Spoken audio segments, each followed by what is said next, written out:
বৌমা শাশুড়ির এই ঝগড়ার প্রধান কারণ হচ্ছে জেনারেশন গ্যাপ, ঠিক কিনা?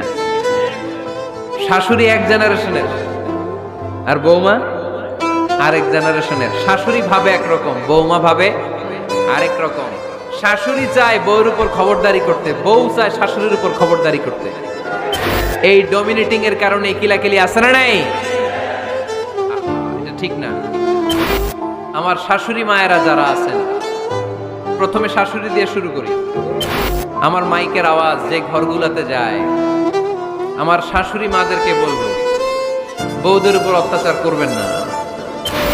ছেলেরে প্রশ্ন করে, তোর কাছে তোর বউ বড় না আমি বড়? আছে না নাই? এটা একটা প্রশ্ন হইল। তোর বউ বড় না আমি বড়? দুইজনেই বড়। তো এক ছেলে সুন্দর উত্তর দিছে, আমার কাছে ভালো লাগছে উত্তরটা শুনে।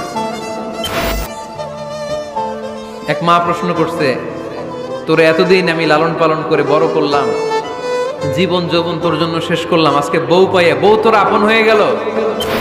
এবার ছেলে উত্তর দিছে, মা, আমার মুখ থেকে মা ডাক শোনার জন্য তুমি কি কষ্টটাই না করছো জীবনে।